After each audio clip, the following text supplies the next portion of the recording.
Assalamualaikum warahmatullahi wabarakatuh. Kami dari kelompok 1 ingin menyampaikan beberapa materi tentang perkawinan yang akan dijelaskan sebagai berikut.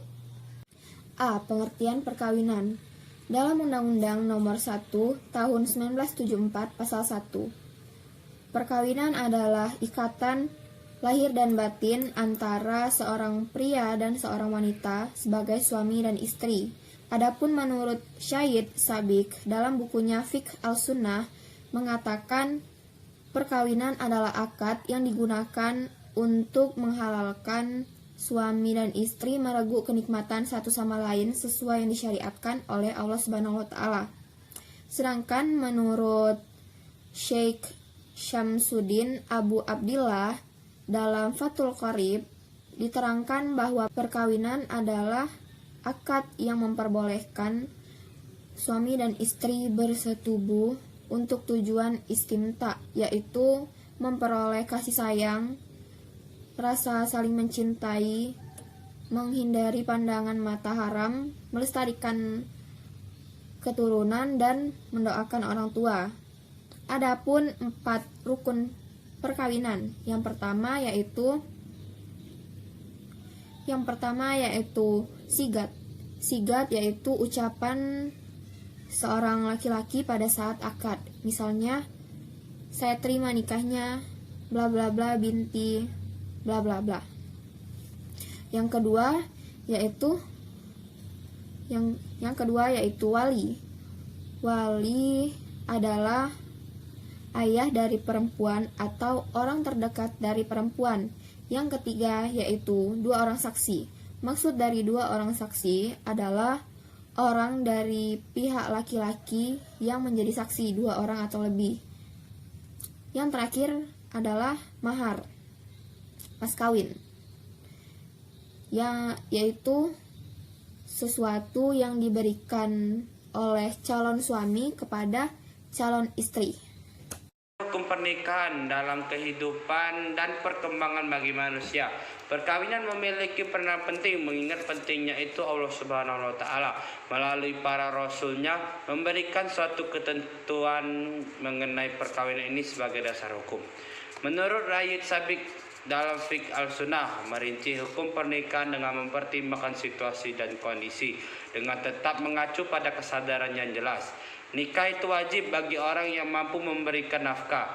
Nikah itu sunnah apabila seorang telah berkeinginan untuk menikah serta memiliki kemampuan untuk memberikan nafkah. Nikah itu makruh. Makruh hukumnya apabila seorang beristri sedangkan ia tidak dapat memenuhi nafkah lahir ataupun batin. Nikah itu haram apabila motivasi untuk menikah karena ada yang ingin berniat jahat. Pengertian dan hukum hitbah adalah menyatakan permintaan dari seorang laki-laki kepada seorang perempuan atau sebaliknya dengan perantara seseorang yang dipercayai, dan dilarang meminang ketika seseorang tersebut telah dipinang orang atau meminang idah raji'iyah. Maksudnya janda yang masih berstatus sebagai istri seorang laki-laki yang masih bisa disatukan kembali, dan juga bagi janda yang masih belum habis masa idahnya, meminangnya perlu dengan sindiran saja. Dan yang kedua adalah hukum lihat perempuan yang akan dinikahi. Diperbolehkan sepanjang tidak melanggar ketentuan syariat, dan kebolehan melihat perempuan sebatas telapak tangan dan mukanya saja. Dan hukumnya haram apabila melihat untuk hal-hal yang negatif. Dan terdapat di Quran surat An-Nur ayat 31, waqulil mu'minati yaghdud min absarihim, yang artinya katakanlah kepada perempuan agar mereka menundukkan pandangan mereka. 4. Mahram nikah.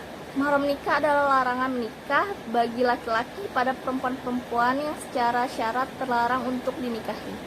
Seorang perempuan haram dinikahi karena 3 hal, yaitu hubungan kerabat, sesusuan, dan pernikahan. A. Perempuan yang haram dinikah karena hubungan kerabat ada 7 orang, sebagaimana dijelaskan dalam surah An-Nisa ayat 23, yang artinya diharamkan atas kamu menikahi ibu-ibumu, anak-anakmu yang perempuan, saudara-saudaramu yang perempuan, saudara-saudara ayahmu yang perempuan, saudara-saudara ibumu yang perempuan, anak-anak perempuan dari saudara-saudaramu yang laki-laki, anak-anak perempuan dari saudara-saudaramu yang perempuan. Quran Surah An-Nisa 23. B. Haramnya perempuan dinikah karena susuan. Akibatnya diharamkan menikah dengan 2 orang perempuan, yaitu ibu yang disusui dan saudara perempuan yang sama-sama menyusu. Hal tersebut dijelaskan dalam surah An-Nisa 23. Ibu-ibumu yang menyusui kamu, saudara-saudara perempuan yang sesusuan. C. Haram dinikah karena hubungan pernikahan. Keharaman yang disebabkan oleh hubungan pernikahan ini berlaku untuk selama-lamanya. Ada 4 orang yang termasuk di dalamnya. 1. Ibunya istri. 2. Anak perempuan istri. 3. Istri bapak. Dan keempat, istrinya anak-anak atau anak laki-laki. 5. Hikmah pernikahan. Hikmah pernikahan ada banyak, yaitu salah satunya adalah pernikahan merupakan cara yang terbaik, halal, dan suci yang paling tepat untuk memuaskan dan menyalurkan nafsu syahwat seseorang. Yang kedua, pernikahan adalah cara terbaik untuk mendapatkan ketenangan hidup, kasih sayang, dan ketentraman. Yang ketiga, pernikahan adalah cara memperluas kekerabatan dan kekeluargaan untuk memberi banyak pertolongan antara satu dan lainnya.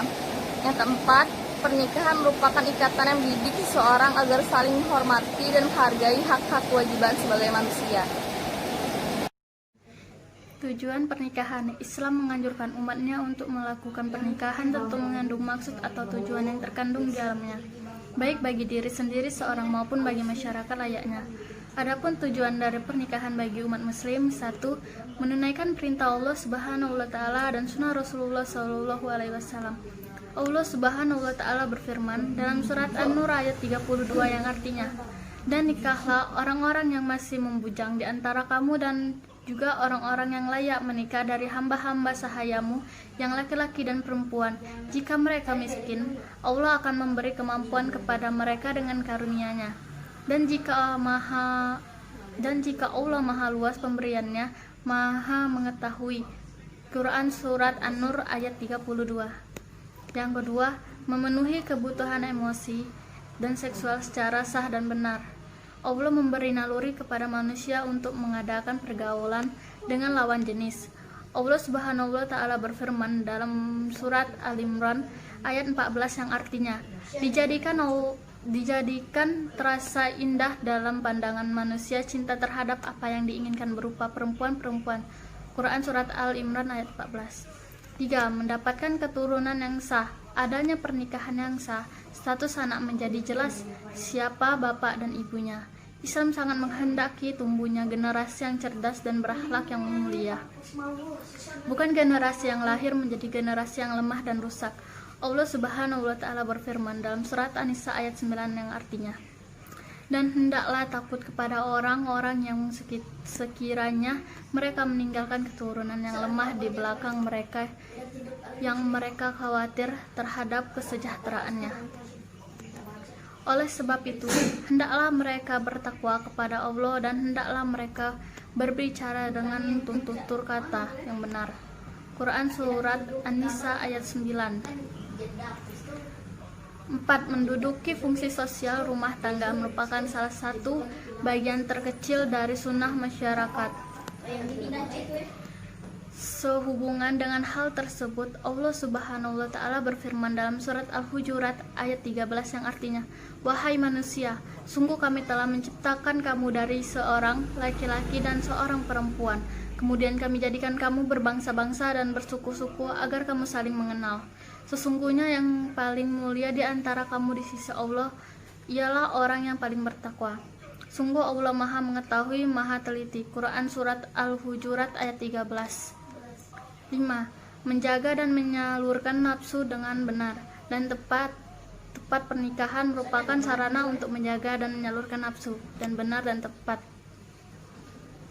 Sehubung dengan hal ini, Allah Subhanahu wa taala berfirman dalam surat Al-Mu'minun ayat 5-6 yang artinya, kecuali terhadap istri-istri mereka atau hamba sahaya yang mereka miliki, maka sesungguhnya mereka tidak tercela. Demikianlah penyampaian materi dari kami. Mohon maaf jika ada salah kata. Wabillahi taufik wal hidayah. Wassalamualaikum warahmatullahi wabarakatuh.